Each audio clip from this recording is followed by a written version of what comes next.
The Ford Foundation. In 1903, Henry Ford, Sr., 1863 to 1947, founded the Ford Motor Company, and in 1907, he bought out all of his partners, so his family would control the entire company. In 1924, he was so popular that various polls indicated that he would be elected president if he ran. In 1936, with his son Edsel, he established the Ford Foundation as an inheritance tax dodge, which he saw as a plot to take money away from Americans, and for his family to retain control after his death. An enemy of the establishment, Ford wanted American hero Charles A. Lindbergh, who supported the conservative America First movement, to be the director of his foundation, but Lindbergh refused. Ford, and his son Edsel, died before the foundation's leadership could be placed in safe hands, and control passed to Edsel's widow, and grandson Henry Ford II, who later married into the Rothschild family, who brought in such insiders as William Benton, Dr. Robert M. Hutchins, who became associate director, and Paul G. Hoffman, who became the chief administrator.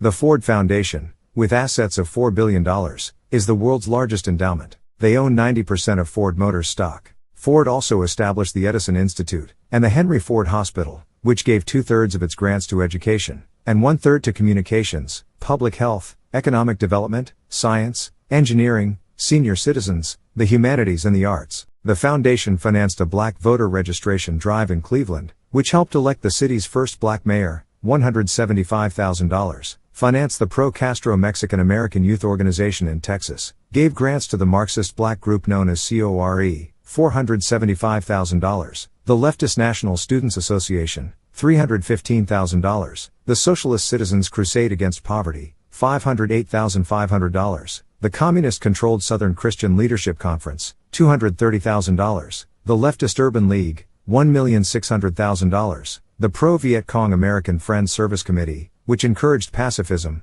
resistance to military service and preparedness, and conscientious objectors, $100,000, National Council of Churches, $108,000, Anti-Defamation League, $35,000, National Catholic Conference for Interracial Justice, $552,000, American Jewish Congress, $100,000, American Council for Nationalities Service, $200,000, National Committee Against Discrimination in Housing, $162,000, Council on Foreign Relations, $1 million, Adlai E. Stevenson Institute of International Affairs, $1 million, UNESCO, $200,000, United Nations Association, $150,000, Institute for International Education, $1,625,000, American Assembly, $166,000, World Affairs Council, $102,000, Congress for Cultural Freedom, $1,500,000, the Committee for Economic Development's Foreign Policy Research, $275,000, National Committee on U.S.-China Relations, $250,000, the Communist Staff Southern Regional Council,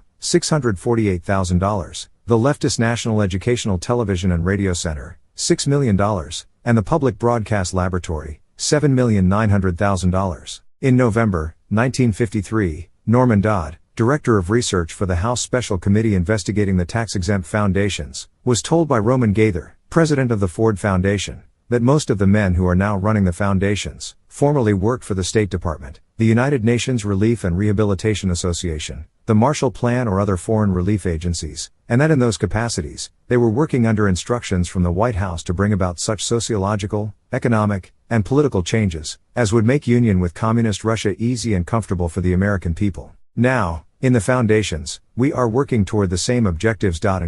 He said that the Ford Foundation operated under directives which emanate from the White House, and that the substance of the directives under which we operate is that we shall use our grant-making power so to alter life in the United States that we can be comfortably merged with the Soviet Union. The Fund for the Republic, one of the 6 other Ford-controlled foundations, founded in 1953 under the direction of Robert G. Hoffman and Robert M. Hutchins, are known for their attacks on the internal security program of America, and criticism towards the FBI and congressional committees investigating communism. They were responsible for ending the anti-communist fervor that was sweeping the country. They were also responsible for the establishment of the Center for the Study of Democratic Institutions, in Santa Barbara, California, who developed a constitution for one world government. Robert McNamara, an executive with the Ford Motor Company, became the foundation's president in 1960, later resigning to serve as the Secretary of Defense, 1961-68 in the Kennedy and Johnson administration. He helped lay the foundation for the SALT Treaty. In 1968, he became president of the World Bank.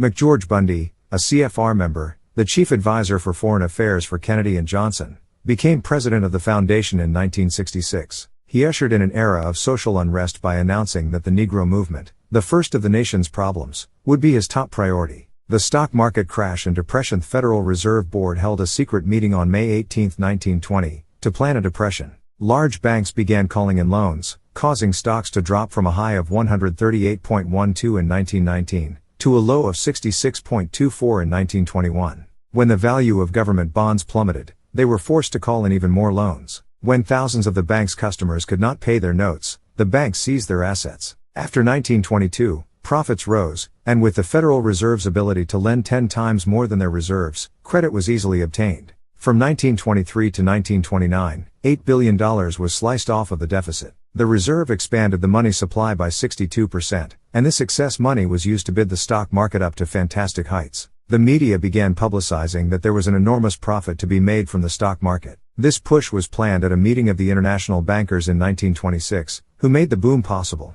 and who was going to bring about financial disaster later. In 1928, the House hearings on the stabilization of the purchasing power of the dollar revealed that the Federal Reserve Board had met with the heads of various European central banks at a secret luncheon in 1927 to plan what they believed may be a major crash. On February 6, 1929, after Montague Norman, chairman of the Bank of England, came to the United States to meet with Andrew Mellon, the Secretary of Treasury, the Reserve reversed its monetary policy by raising the discount rate, and during the next few months, after Paul Warburg had issued a tip in March 1929, Illuminati members, who knew what the future held, got their money out of the stock market, reinvesting it in gold and silver. In the year before the crash, 500 banks failed. On October 24, 1929, the New York banking establishment began calling in their loans, forcing their customers to sell stock at ridiculously low prices in order to pay off the loans. Stock prices fell by 90%, and U.S. securities lost $26 billion. Thousands of smaller banks and insurance companies went bankrupt, and people who had been millionaires were now broke. To prolong the depression after the crash, from 1929 to 1933, the Reserve began to reduce the money flow by one-third. The Great Depression, as it became known, was engineered by the Illuminati to take money from the people, and to make them dependent on the government through the subsequent New Deal programs of Roosevelt. Congressman Louis T. McFadden, chairman of the House Banking and Currency Committee, said, "It was no accident. It was a carefully contrived occurrence. The international bankers sought to bring about a condition of despair here so they might emerge as the rulers of us all." To a limited extent, this same method was used to create minor depressions in 1937, 1948, 1953, 1956, 1960, 1966, 1970, and 1979. In his book, My Exploited Father-in-Law by Curtis Dahl, son-in-law of Franklin D. Roosevelt, wrote, "The Depression was the calculated shearing of the public by the world money powers, triggered by the planned sudden shortage of supply of call money in the New York money market. The one world government leaders and their ever-close bankers have now acquired full control of the money and credit machinery of the U.S. via the creation of the privately owned Federal Reserve Bank."